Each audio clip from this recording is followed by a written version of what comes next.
Plates ready? This is Food School, Smarter, Stronger, Leaner podcast. Want to feel amazing, love the way you look in the mirror, and perform your absolute best in the gym, at work, and in life? You're definitely in the right place. Food. It's you. It builds every single cell of you. And if there is one thing every human being must master, it's food. Because at the very least, eating, you do it every day, several times a day, every single day. You might as well get good at it.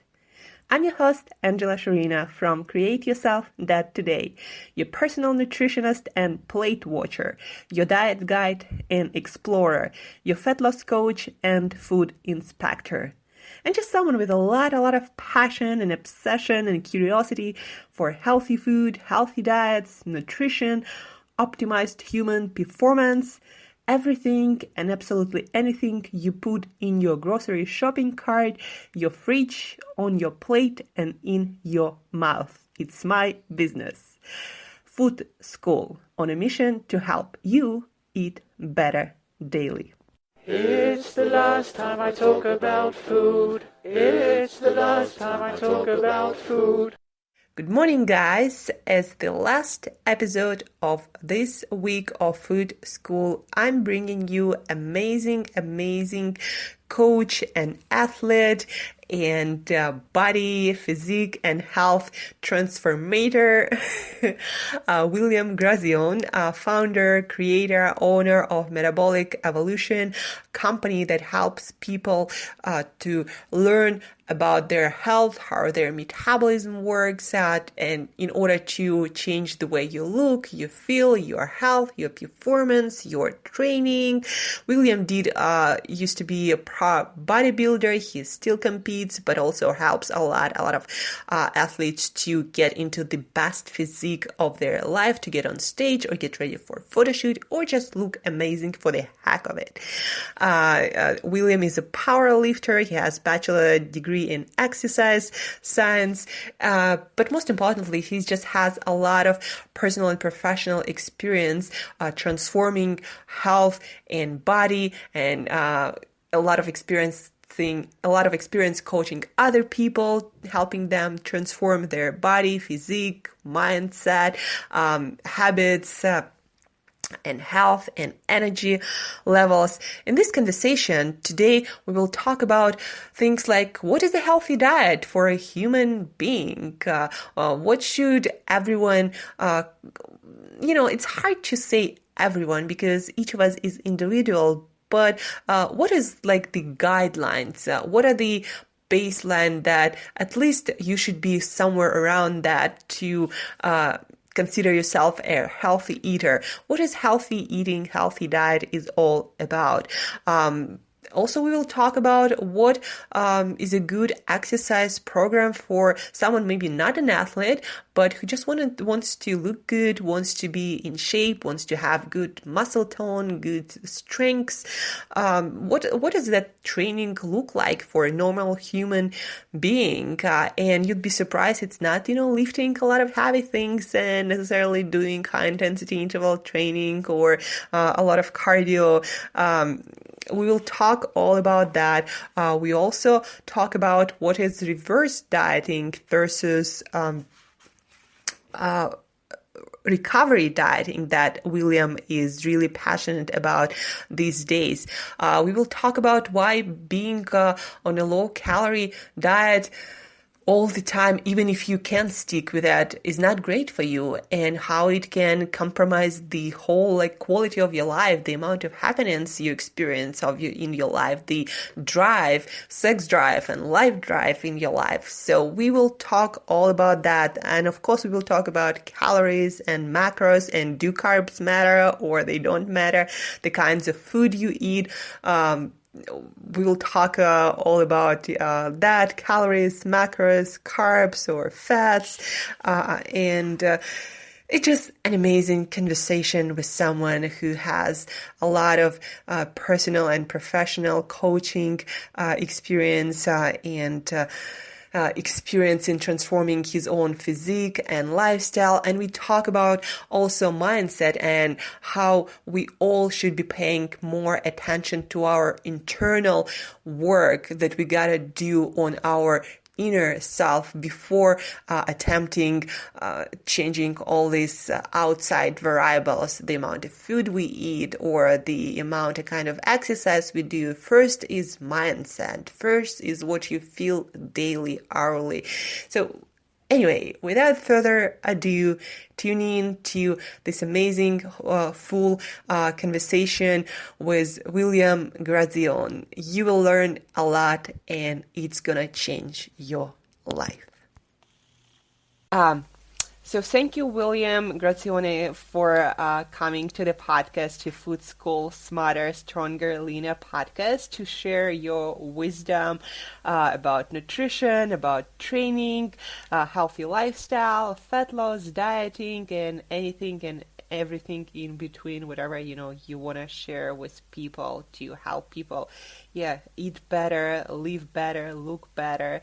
And you're a founder, right, of Metabolic Evolution that helps people. I believe the most important thing that Metabolic Evolution does, from my perspective, is helping people to get back to healthy eating, not just, keeping dieting all their life and maybe breaking their metabolism or starving themselves and never really feeling that, that they're free to eat, not just to diet all the time. And again, like, I feel that especially now it's just very important to help people to do that, to not be on a diet. Like, what do you think about that? Like, and sure. Let people know more about Metabolic Evolution, about what you do, what you're passionate about, what you help people with in this world. Yeah, of course. Not a problem at all. Angela, thank you so much for having me on your podcast. I really do appreciate it. And like Angela said, I am the owner of Metabolic Evolution Incorporated, where we help clients all over the world with their online nutrition and training needs. I believe that empowerment comes from education. And if we can empower and we can educate people all around the world in regards to how to actually control their own specific metabolic rate, then we can eliminate a lot of the fad diets that are circulating in our society, because a lot of these fad diets, in my opinion, actually prey upon people who aren't educated enough to know better.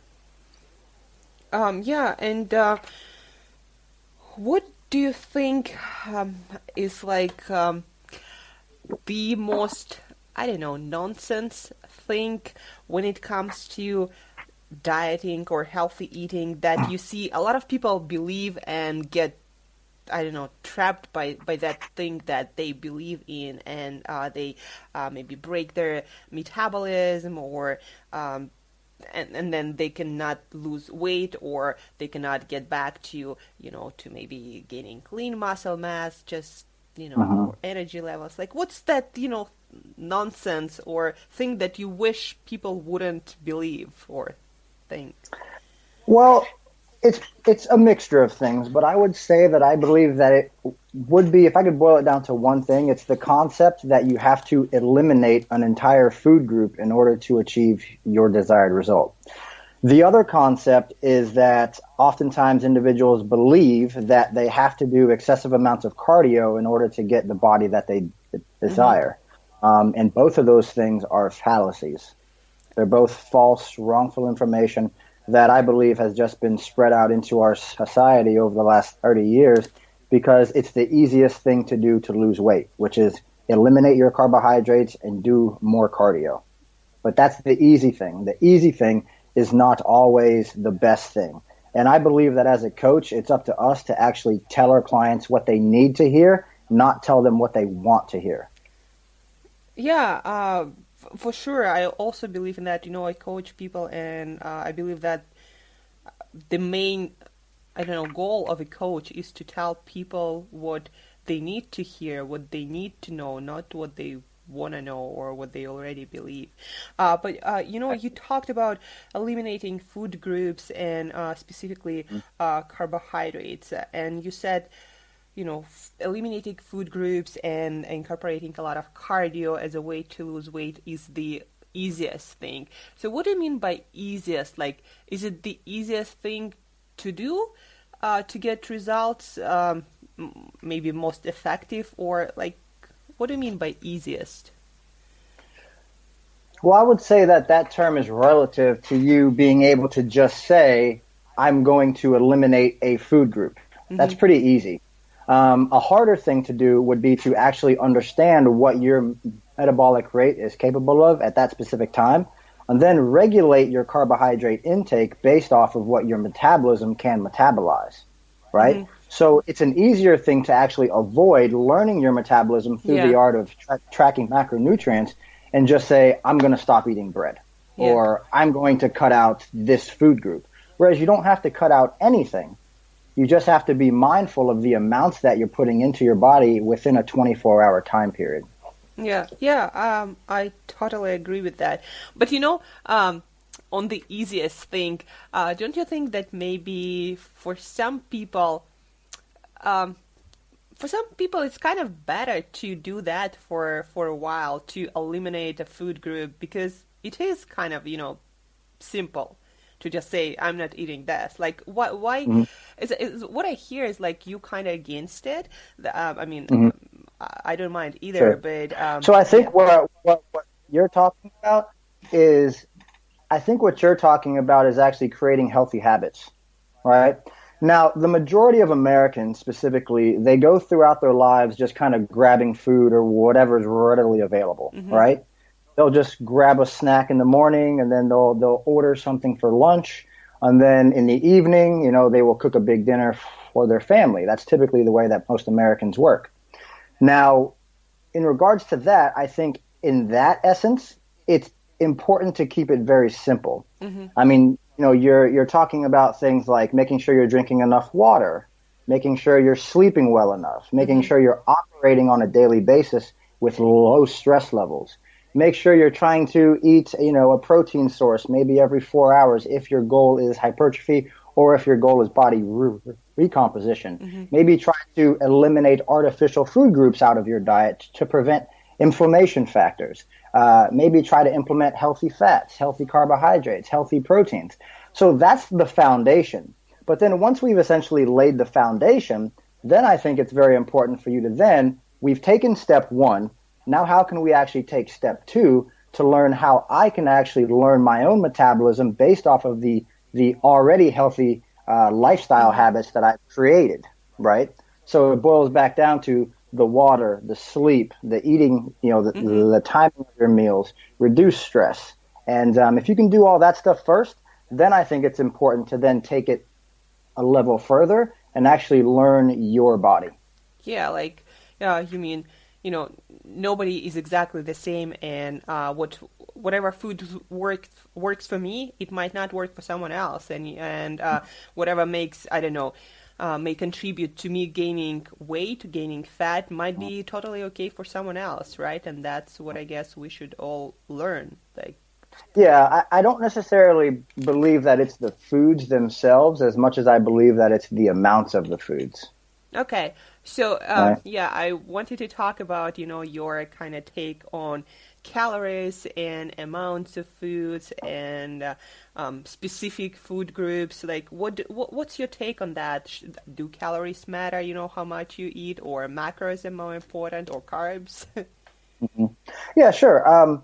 So I would say that it's all relative to what you want to achieve. I believe that calories in, calories out, so the energy balance is the most vital portion of the entire puzzle.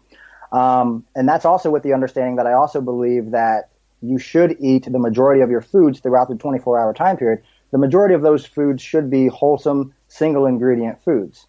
So, I'm not going to be a coach who I guess dives in and I'm all for the IIF or YM concept, which for your little listeners who may not be aware, is the if it fits your macros concept. I don't necessarily believe wholeheartedly in that specifically, because I believe that the people who talk a lot about if it fits your macros and they're posting, pictures of their brownies and their cakes and all of this stuff, they're misleading the audience to what it really truly is at its core. Mm-hmm. And what it truly is at its core is a overall energy balance equation.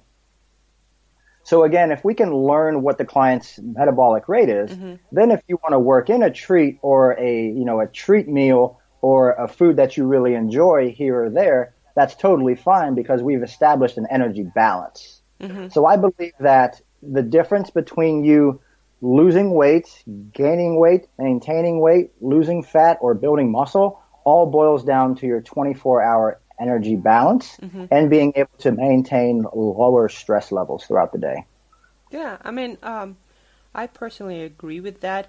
I just, I don't know if you agree with another thought that I believe that, energy balance is what matters the most. But what makes it difficult or more complicated is the fact that we never know what exactly the facts, the energy in and energy out. That's why I'm also kind of a proponent of figuring out the food groups that work for an individual, because certain foods, for example, if I take myself, if I eat more protein-rich foods or fat-rich foods, right? Even if I eat more calories, I probably create some hormonal environment that makes my body maybe burn more fat or make me more active. And those foods, certain foods, make that equation or energy out, more. So I can kind of, afford more food seemingly, at the same time not putting on weight. Whereas if I start eating grains or something like that, the calories seemingly might be the same, but it does something internally in my body that I will put on fat. That's an interesting concept. What I can talk to you about is the thermogenic aid of food. So in essence, we're aware that fat has a very minimal thermogenic aid when it comes to the breakdown and the digestion. I believe fat only requires about 5% of energy of the food to actually break it down in your body, whereas carbohydrates require roughly about 40%. And then protein also requires about 40%. And with that concept, that's why I typically recommend more whole foods to a lot of my clients, because we can get so much more of a thermogenic assistance from eating something like oatmeal mm-hmm. versus eating something like a Pop-Tart, right? Because sugar actually doesn't require much energy at all to be broken down, processed, and assimilated, whereas a complex carbohydrate has to go through a process of being able to be broken down into its simple form. So that entire process is much more calorically demanding than, say, eating an apple, right? So breaking down a bowl of oatmeal is so much different than eating an orange or an apple. But from a statistical perspective, if we're comparing carbs, you could eat just as many oranges, and let's say you have to eat 2 oranges to equal a whole cup of oatmeal, but the oatmeal is going to require more calories for your body to break down that food, right? Mm-hmm. So that's kind of where you're going, right? Yeah, I guess I'm going there, but also I believe in the power of hormones, meaning if for some reason for my metabolism, some foods create that hormonal environment when my body, my energy productive gets more efficient. Well, basically, if we eat more processed food, basically our energy metabolism is more efficient because the body doesn't have to spend that much energy to get energy. Whereas if we eating whole food it is not as efficient because the body spends more energy on, getting any energy out. So what I'm trying to say is also that certain foods can create certain hormonal environment in my body that can influence that energy efficiency in my body. So, Sure, yeah. So I think we're saying the same thing, but we're saying it a bit differently. Yeah.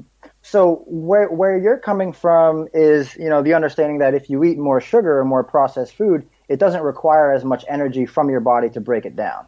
Yeah. So I'm essentially saying the same thing. I'm just correlating it to oranges versus oatmeal. Yeah. So yes, so to your audience who's listening, if the majority of your carbohydrates, let's just say as an example, come only from fruit, your body has to work a lot less. So your body can be more efficient versus being more inefficient. If, say, for instance, if all of your carbohydrates throughout the day came from things like brown rice, potatoes, and oatmeal. Yeah, yeah. I mean, and I guess, that's why also there is so much kind of confusion and argument, quote unquote, about, calories in and calories out. People kind of talking about the same thing. They just talk about, coming from different angles at it. Sure. But it's kind of the same. You know what I also wanted to talk to you about? I just saw a post about 1,200 calories diet. Oh, sure. And Yeah. and as I understand, it was about broken metabolism. I didn't read, the post on your website or somewhere. I'm not sure. But yeah, when it comes to, calories and people restricting their energy in one way or the other, like, do you think it's healthy or normal to do it on a regular basis? Should people do it, or, people shouldn't do it? Sure. Well, there's so many different cofactors that I could talk about, and I guess to start off this response, I'll say it depends. So based off of the individual's goal and what they want to achieve, it depends. So for the majority of individuals, I would say that what they really need is to get to a place where they can look good, feel good, and eat enough to not be hungry all the time. If I could create a picture perfect scenario for the majority of your audience listening, it would be to get them to a place where they look good, they feel good, and they can eat enough to where they're not starving. Unfortunately, a lot of the diets that are circulating in our society are very low calorie. They also then take those low calorie diets and they couple them with high cardio. Now, if you couple low calorie and high cardio for an excessive duration of time, this is where we're referring to as metabolic adaptation or adaptive thermogenesis. So your body naturally will respond, either in a good way or in a bad way based off of how you treat it. Because our bodies are, in its most simplest form, it is a survival mechanism.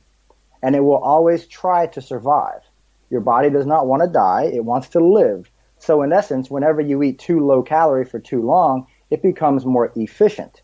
You're basically taking a human being, and let's say, for instance, if you take somebody like me who probably operates kind of like a big truck, right? Like I only use maybe 8 to 10 miles per gallon of gas. Whereas if you take somebody who's eating 1,000 calories and doing an hour of cardio every single day, they're probably getting like 40 miles a gallon. You know what I mean? Yeah. So in most cases, us working as coaches, we actually have to take those people that are operating like a 40 mile, per gallon car, and we have to try to convert them back to being a larger engine, having more muscle, being able to metabolize more calories. So I don't necessarily think that caloric restriction is a bad thing in and of itself. But what I think is a bad thing is that many people go into the caloric restriction having no plan of action for what to do afterwards. That's why the weight loss diet fails, is because before you've even started the diet, you should already be planning on what you're going to do afterwards. And the downside is that within our world, there's a lot of trainers that are sending out diet plans to all of their clients. None of these trainers are actually giving their clients a procedure to follow after the diet's over with. Yeah. They prescribe everybody the same diet. The people will lose 10, 15, 20, sometimes even 30 pounds. And then because they don't have a plan of action afterwards, they will then gain all of that weight back plus more, because while they were in this massive caloric deficit for a long period of time, their body actually started to regenerate new fat cells so that when they did start to eat at caloric maintenance again or above caloric maintenance, they would actually start to accumulate more fat cells, because your body, again, is a survival tool and it will respond accordingly. So it's trying to create more fat cells so that you won't go to that place again.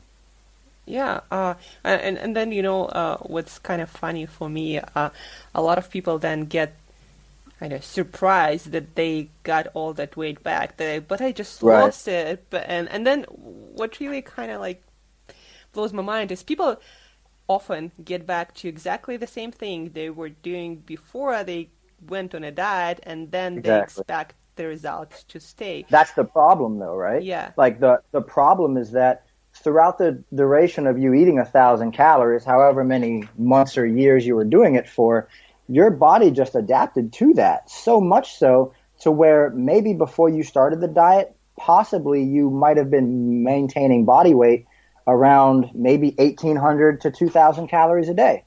But then at the end of that diet, you could be maintaining body weight between 1,000 and 1,200 calories a day. So therefore, if you get to a point where you've done that for so long and then you start to eat over 1,000 to 1,200 calories a day, now you're in a caloric surplus. And if you go back to the way that you were eating before the diet, which is roughly now about an 800 calorie surplus, you are going to accumulate fat very, very quickly. Yeah. And how do you personally suggest people or coach people through, getting back to, I don't know, a maintenance level and maybe fixing their metabolism so they don't have to stay, forever on that calorie restriction that they did to lose weight? Sure. So I actually believe that the best current protocol right now is referred to as a recovery diet. Now, the reason that I say that is because starting off in my career in 2009, 2010, all the way through probably 2000 and possibly 2013, I utilized a slow reverse diet after a fat loss phase. However, what I realized was that oftentimes you would hear things like this from our clients. They would say,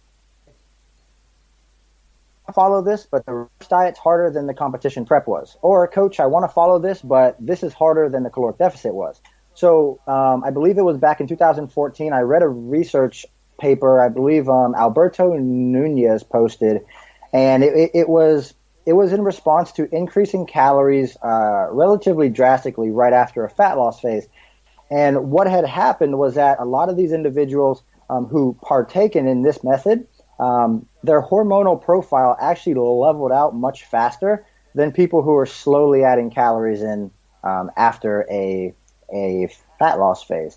So the concept of recovery dieting would, if I could create your audience a picture of it, let's say, for instance, if I started somebody out around 1,800 calories, and I dieted them down utilizing diet breaks and refeed days over the course of about 12 weeks, and let's say in that 12-week time period, we were able to get them down about 12 to 15 pounds.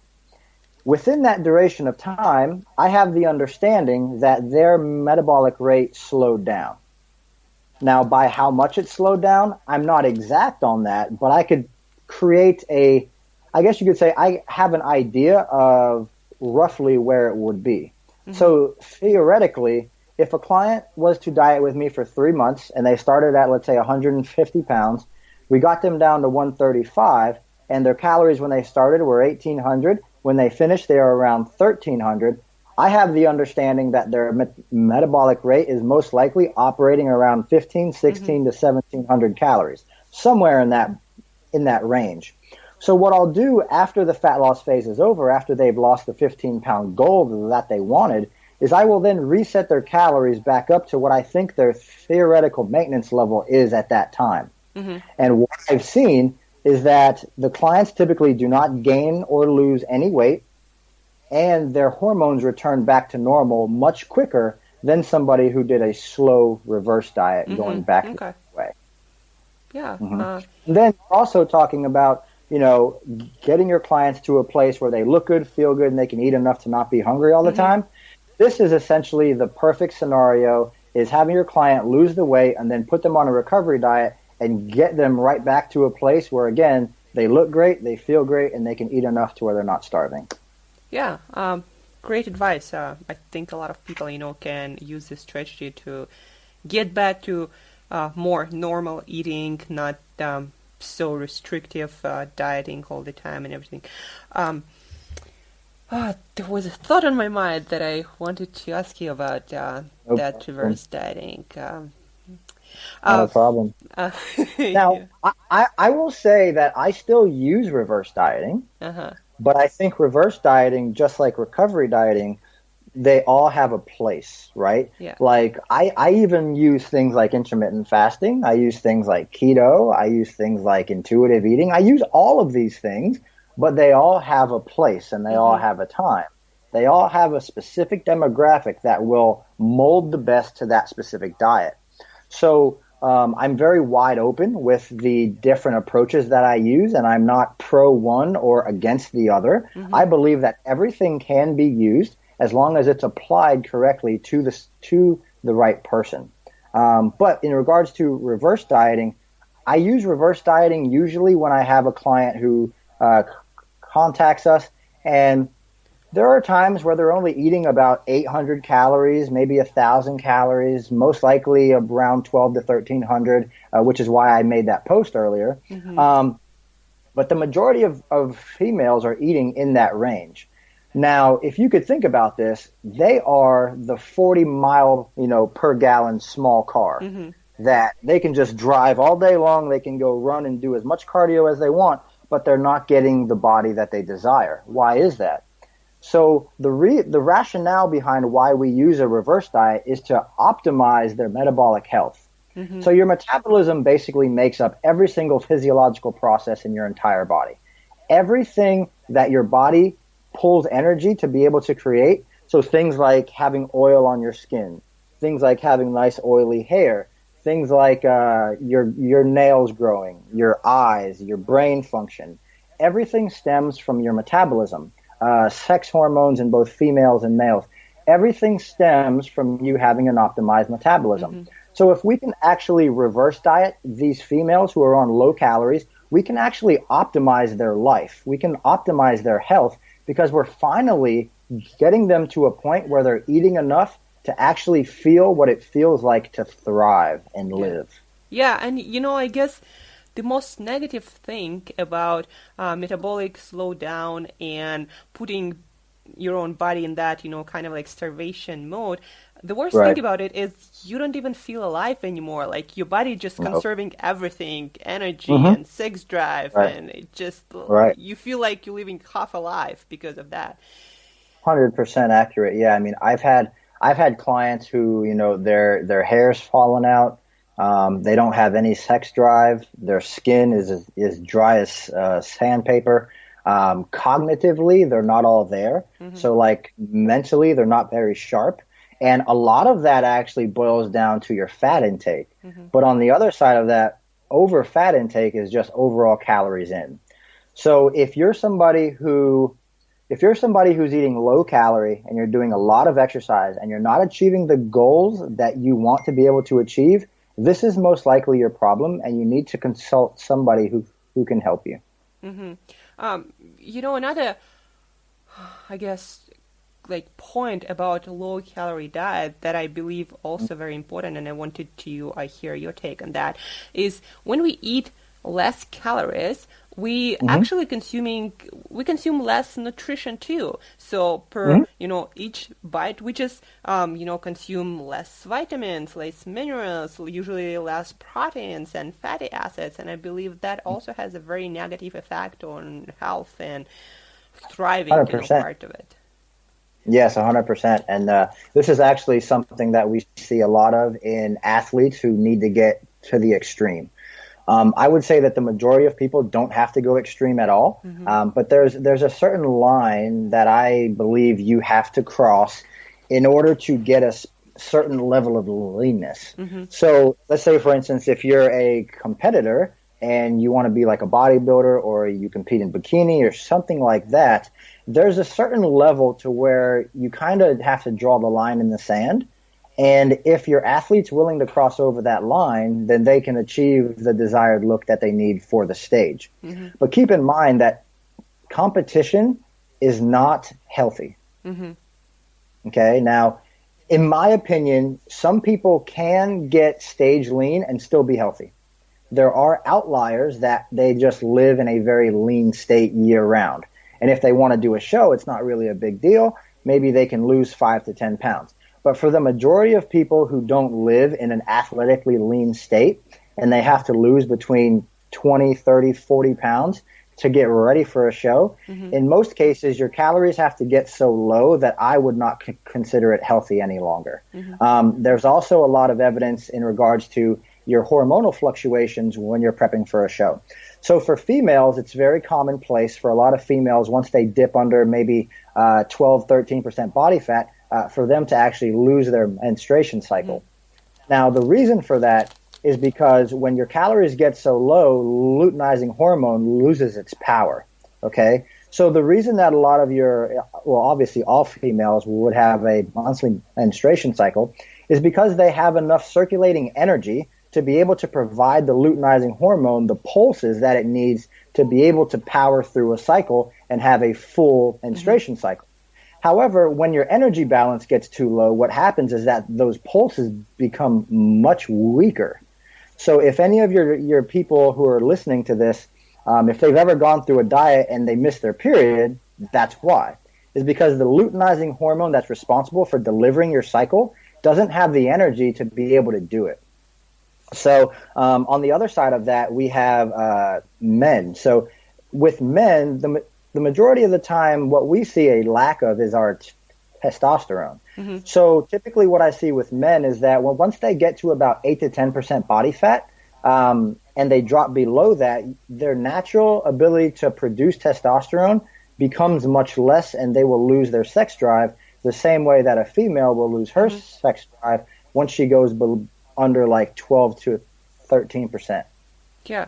And do you believe it's mostly because of much less energy consumption that affects everything, hormones, of course, and just the whole, the body is just trying to conserve everything, and I guess procreation is not, where the body would put energy when it's trying to conserve everything.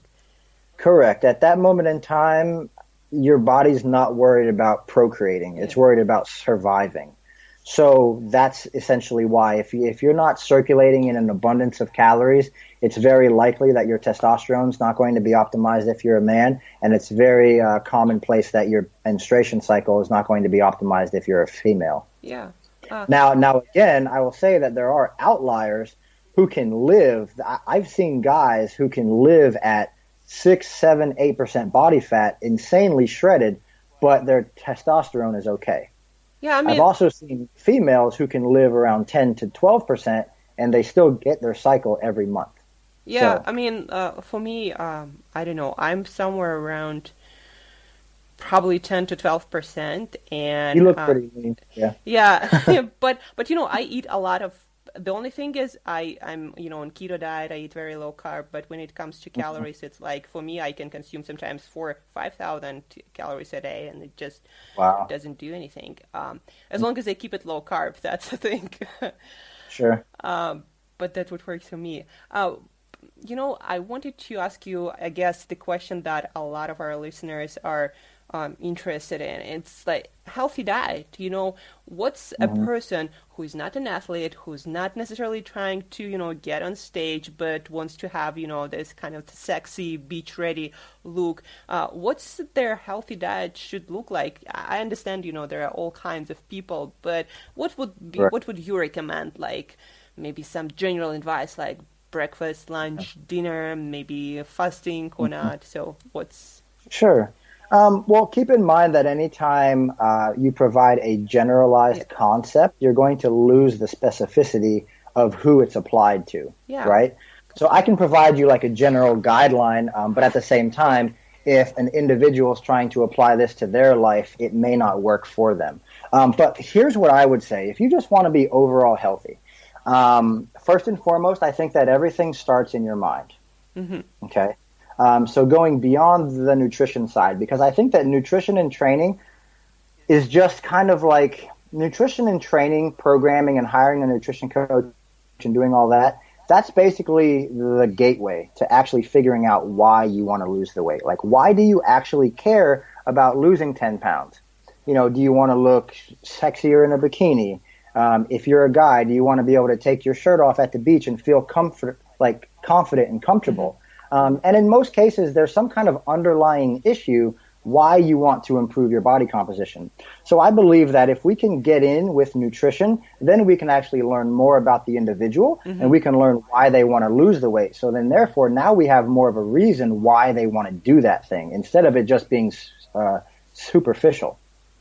So with regards to your question, I would say that it all starts in the mind and having a very clear understanding of where you're going. What is your goal?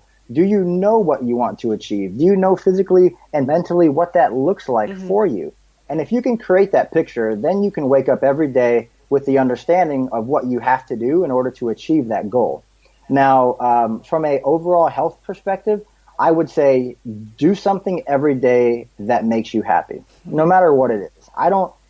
Everybody has their own thing, but you have to spend time on yourself every day.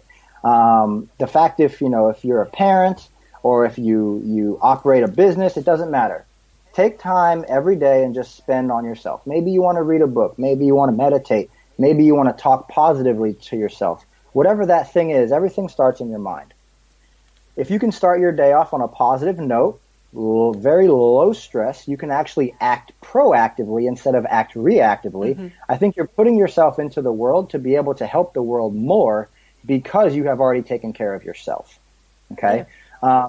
Now to follow that up, I would say trying to maintain a low stress situation on a daily basis, making sure that you're getting adequate sleep every night. So for most people, that's going to be between 6 and 8 hours a night. And then ensuring that you're drinking enough water to make sure that all of your physiological processes can actually operate at their optimal level just through the act of hydration. Now, in regards to nutrition, again, this is very, very general. It's very ballpark. But what I would say is that if your goal is to change your body composition, I would say that having protein at every meal you eat throughout the day is essential.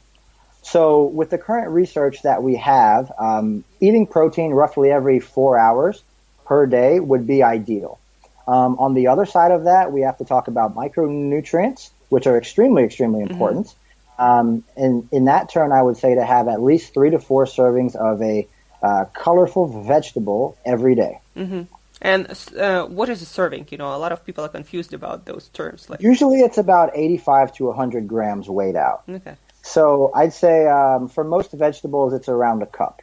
And what about protein size per meal? Well, based off current research that we have, I would say for most females, if you pair a carbohydrate with a protein, with a vegetable, and if you can get about 30 grams of protein per meal, that's most likely going to provide you an optimal environment to be able to create more muscle and lose fat. Okay. Now, so in regards to protein, I'd say about 4 ounces, maybe every 4 hours or so. I think that'd probably be fair. And depending on your audience, if they want to eat, 3 meals a day, that's totally fine. If they want to eat 4, that's okay too. If there's somebody who likes to eat a lot, they can eat 5. If there's somebody who wants to practice intermittent fasting, I would say that's okay too. As long as it works for their lifestyle, they can incorporate all of their calories into a 6 to 8 hour block. But again, it's totally up to them. In regards to macronutrients themselves, it's very important to understand the role that each macronutrient plays in your body. Okay. So from a protein perspective, and keep in mind our entire body is created of proteins, right? So even if we were to get a cut on our arm, protein is what helps us regenerate those tissues, right? If we pull our hair out or something, or we chop our hair off, we have to have protein in order to actually regenerate those things. We also have to have protein in order to recover any damaged tissues that may have occurred through whether you're going outside and doing sprints, you're doing cycling, your resistance training, whatever those things are. In regards to fat, so fat and protein are the essential macronutrients, so you need those. In regards to fat is essential in optimizing your endocrine health and your hormonal health. So again, what I talked about earlier with regards to your skin, your hair, your nails, your brain, all of that has to do with your fat intake. So if you have an understanding of the role that fat plays, the role that protein plays, and the role that your vitamins and minerals play, and water, then that creates kind of your baseline. Now, I don't necessarily think that carbohydrates for everybody are essential. What I think about for carbohydrates for most people is this. It's pretty cut and dry, because I know that a lot of people have this huge debate between, should I eat carbohydrates, should I not, should I do keto, or should I track my macros? And it's a personal preference, in my opinion. If you want to eat carbohydrates, then I would say you can eat carbohydrates and you'd probably be okay. If you don't want to eat carbohydrates and you're okay with not eating carbs for the rest of your life, then I would say then keto would probably be an okay approach for you. But it depends on the context of what your goal is, okay? Yeah. So to provide some more, I guess, validation around that, some people will say that carbohydrates make their stomachs uncomfortable, or carbohydrates don't agree with their bodies. And in most cases, what I see with individuals who are, let's say, less than maybe 45 to 50 years old, is that in most cases when people eliminate carbohydrates, so they will eliminate things like gluten, they eliminate things like dairy, what happens is that within your gut microbiome, that those processes responsible for breaking down the glucose and breaking down the dairy, those things are actually not there anymore, because you've eliminated dairy and gluten for so long that those processes responsible for breaking down the gluten and the dairy no longer exist. So when you go to actually re-implement the food, now you're basically you're running straight into the bathroom and you can't process it. Yeah, right? It's also the same with, keto diet, for example. If you're somebody who's not used to eating a lot of fat, when you go on high-fat diet, you're also going to go to the bathroom. Right, yeah. So the digestive enzymes, I think, are something that a lot of people don't necessarily correlate to, because if you cut out dairy and you haven't had it for a while, where do the enzymes go that are responsible for breaking down dairy, right? They're not there anymore. You haven't used them. The same thing applies to gluten. If you haven't eaten gluten, the digestive enzymes responsible for breaking down gluten are no longer there.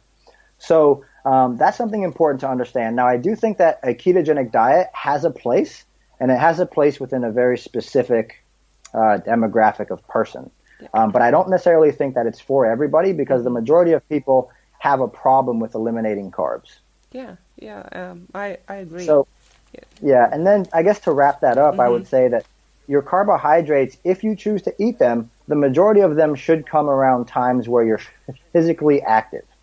They should not come around times where you're inactive.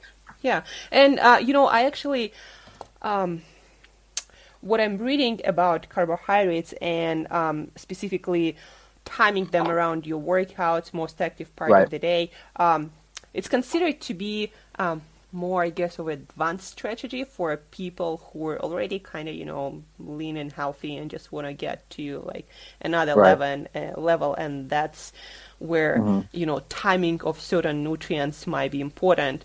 Whereas for, I guess, 95% of people, just eating regular meals of healthy whole foods would be enough to get to all of their goals.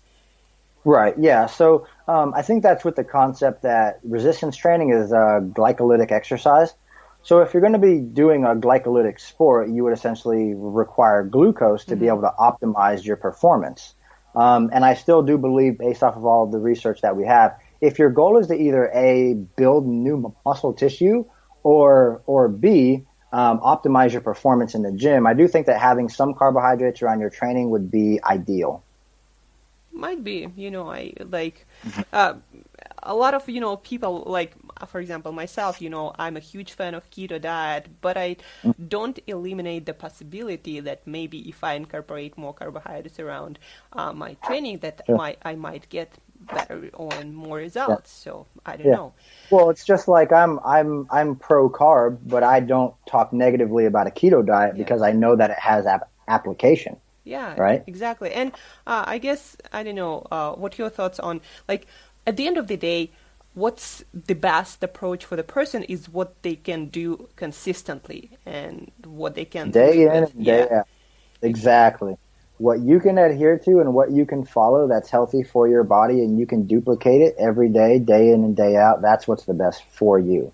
I think it's super important for your audience to not get caught up in all of the new, I guess, the new trends that are coming out, with this new diet. Yes, it's sexy. Yes, it's telling you can lose 10 pounds in 10 days.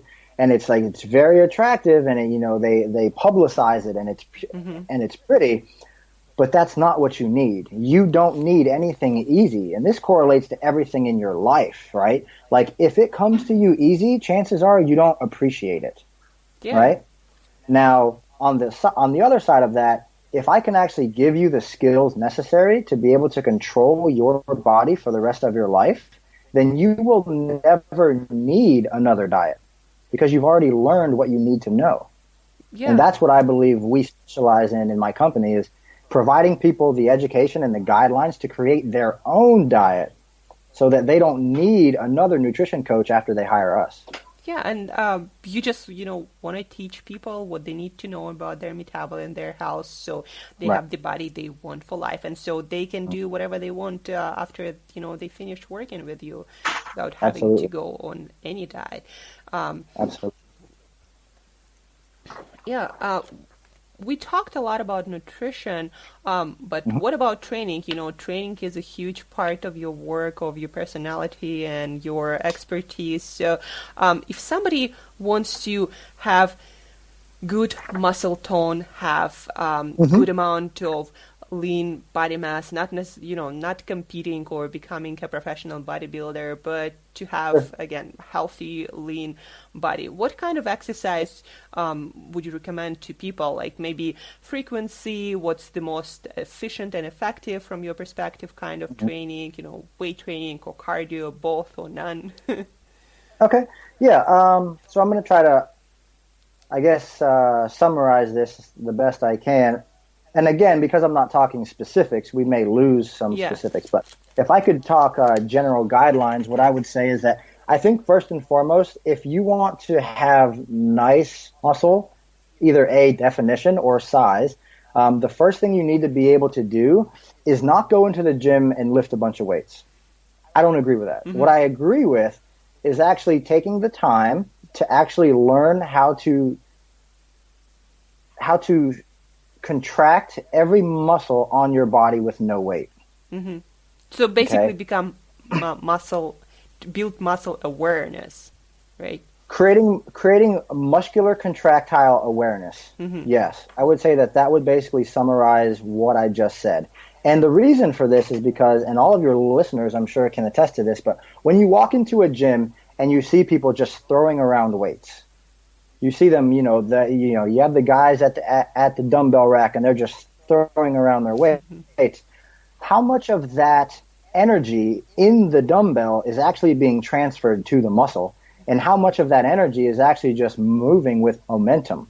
Yeah. So if you can actually learn how to squeeze and contract and put a lot of tension on your muscle through a full eccentric and concentric phase of exercise, then, and at that point in time, then I think that you have the ability to then be able to translate that into resistance training. But a few things are extremely important. It's having contractile awareness, it's being able to control your scapula, and it's being able to control your pelvis and your femurs. If you can do those two things, and then I'd also add in as a third, to be able to maintain a neutral spine with any ground-based exercise. If you can do those three things, then I think it's a good time for you to go ahead and advance into the art of resistance training. So if you want to build muscle, this is no secret to anyone, but you need to lift weights. I would say that with calisthenics, you can build muscle, but you'll be limited to how quickly you can build muscle because the resistance profile of calisthenics doesn't necessarily change. Now, you can do a lot of repetition with calisthenics, but chances are you're going to have to do so much more work with calisthenics in order to equal the amount of resistance you can put on a muscle in a gym with a specific type of equipment. So with that understanding, resistance training by far is the best way to add muscle tissue. Now, depending on if you're a bodybuilder, if you want to build muscle, I would say that the best rep ranges for you to follow are most likely going to be anywhere between probably 6 to 30 reps, I would say. And then also training each muscle group roughly twice a week, I think would probably be ideal. So based off what we understand right now, muscle protein synthesis post-training, your muscles are more receptive of amino acids after you're done training. But that's also with the understanding that that process of repairing your damaged tissues from resistance training is most likely going to stop roughly 48 to 72 hours after you're done training. So in that moment in time, I think it's probably a good idea to be able to train the muscle again with the understanding that you're not still sore. Yeah. I don't necessarily believe that you should train muscles when they're still sore, and I don't necessarily believe that you should train or apply tension to specific joints if the joints hurt. So this goes back to auto-regulation and actually listening to your body. If your audience doesn't take anything else away from this, I would say listen to your body. If it feels good, you can train it. If it doesn't feel good, stay away from it. You know, I just think that a lot of people, specifically in the powerlifting world, in the bodybuilding world, in the programming world, we create programs that are so extreme that our clients are sore every day. And you have to think about this. If you're sore every day, when are you going to get injured? Yeah.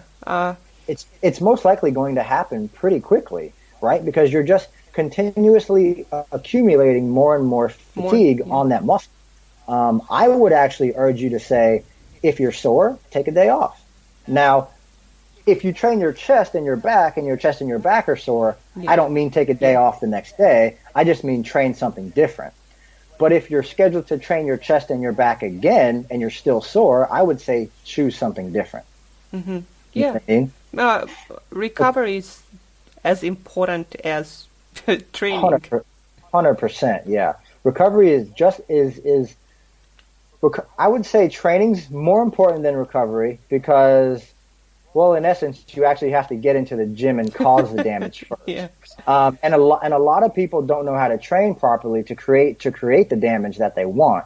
So actually finding yourself in the gym, pushing yourself enough to be able to recover, I think is important as well. I know this is a long-winded response to your question, but there's just so many things that I have to take into context that you never really get an easy response out of me. Yeah, but you know, this is good, and that's because you understand that this is a complicated process. There are so many variables that, you know, go into the process that you need to kind of like take into account in order to get results. And that's why a lot of people, you know, find it difficult to get the results, any results.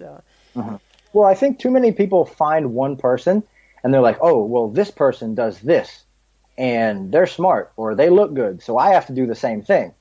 Whereas that's not true. Yeah. You have to understand that that person that you found who's trying to market to you what they do, they may have found what works for them. That doesn't mean it's going to work for you. And I'd also say that just because a person looks good or looks healthy doesn't mean that they actually know what they're talking about. Yeah, I mean, true. Yeah. What about, you know, so definitely resistance training and then gaining your muscle contraction awareness, very important. What about cardio? Do people need to do any cardio for any reason, or people can just skip it if they train well when it comes to resistance training, etc.? So it depends. I would say that cardio, I think, is a great tool. Cardio, I think, is for athletes who may not be doing any repetitions in the gym, maybe over 12 to 15 reps. I would say that cardio should be added to a resistance training program because, you know, anytime you're doing less than maybe 6 to 8 reps consistently, and that's all you're doing in a resistance training program, you're not necessarily getting a lot of cardio out of it, right? So I actually think that cardio can be beneficial to resistance trainers because if you have a better cardiovascular health, you can actually perform more reps without getting tired. And if you can perform more reps without getting tired, you can therefore most likely aid in the concept of hypertrophy as well. Yeah, because, you know, the more efficient our heart muscle, you know, the more efficiently our heart pumps oxygen and everything and blood around our body, the more efficiently our whole body works. Yeah, of course, of course. And I would say that, you can program in things like supersets, giant sets, and things like that to be able to get your cardiovascular in without doing a lot of cardio. But for the majority of people who aren't training really intensely, I would say that, probably 2 to 3 sessions a week of maybe about 20 minutes a session would probably be ideal. Mm-hmm. Yeah. And And again, that's two to get just to get everything flowing. A lot of your blood, especially if you work a sedentary job, your blood's not circulating at the best of its ability. So if you happen to have sore muscles and things like this, the best way to improve your circulation is to get your heart pounding so that your blood can circulate through all of your extremities. And if you're eating enough protein, those branched chain amino acids can then shuttle into whatever is damaged, and it can improve that. Mm-hmm. And by cardio training, what kind of cardio do you mean? 2-3 sessions, you mean like steady pace cardio, or is it high intensity cardio or combination? For somebody trying to optimize their health, I would say low intensity steady state's probably enough. But again, it's contextual to who I'm talking to. I would say if you have the ability to do HIIT cardio and actually perform HIIT cardio, because a lot of people who are overweight or who don't have a good mobility, it's hard for them to do HIIT cardio. But if you're in a good enough position health-wise to do HIIT cardio, I would say that HIIT cardio can absolutely help because of the post oxygen consumption after. So when you do HIIT cardio, your body's basically placed in a position where you lack the oxygen necessary for proper recovery. So after you're done with the HIIT cardio, your body is in a state of oxygen deprivation. So therefore, your body's trying to breathe more throughout the day after you've done HIIT cardio, which has been shown to optimize your metabolic rate or improve your metabolic rate for roughly 24 to 48 hours.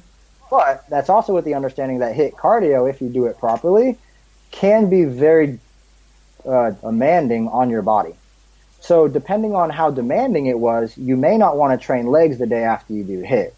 At the same time, you may not want to do HIIT after you train legs, right? Yeah. So for the majority of people, and to keep this as simple as possible, I would say low intensity steady state is the best form of cardio that you can do from an overall health perspective. It's also probably one of the best ways you can do cardio to be able to be in control of your energy balance.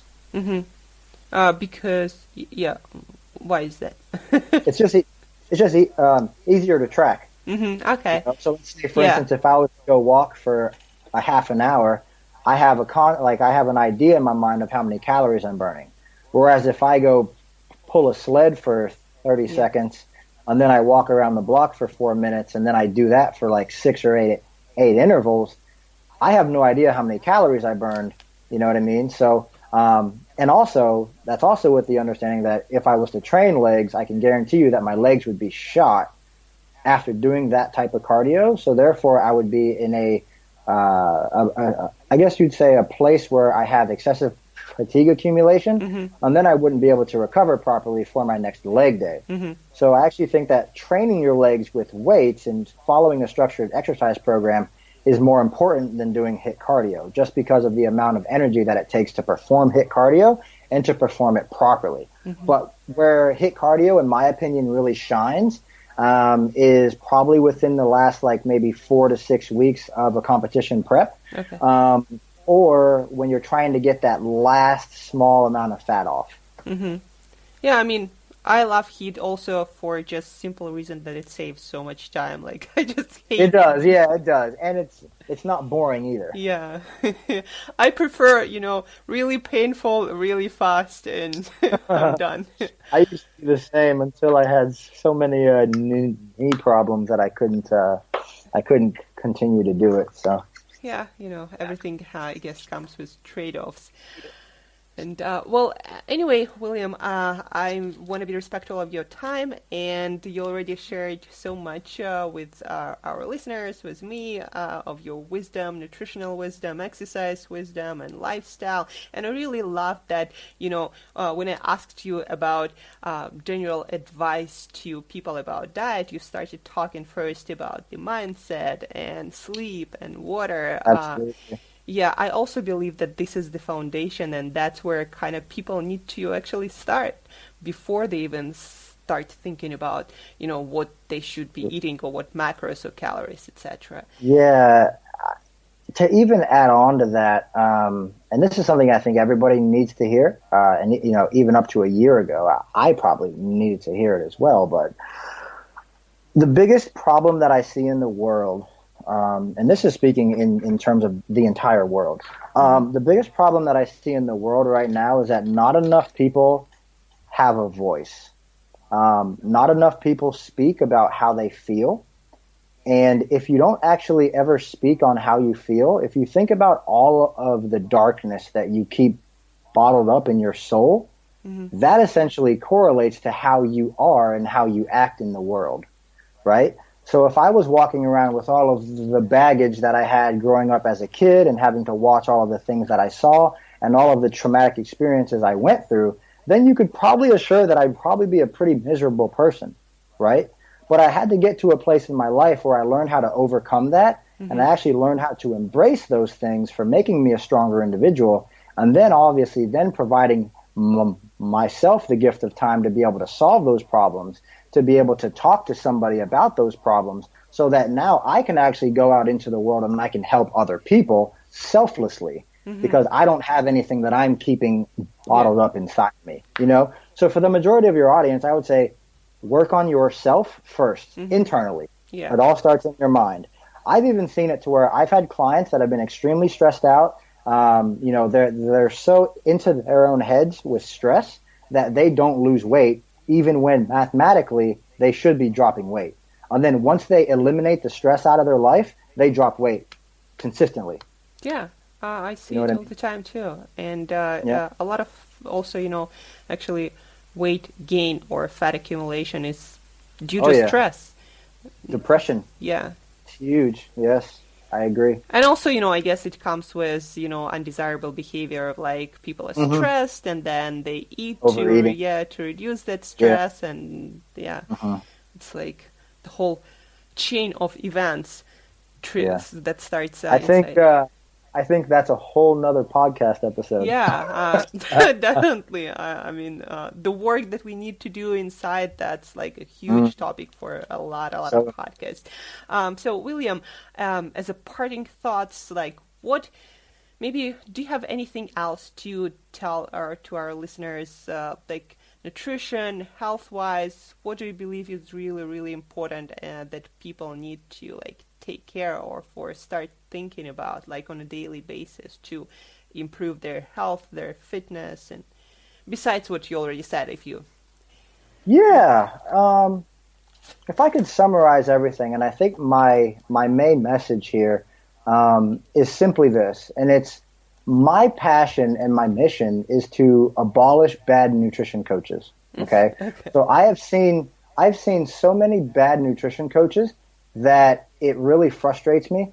And here's some advice that I would give to all of your audience.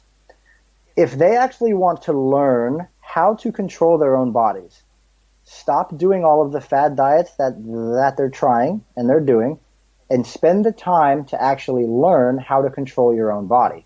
Because you are very special just the way that you are, and what may work for you does not work for your friends. What works for your friends may not work for you.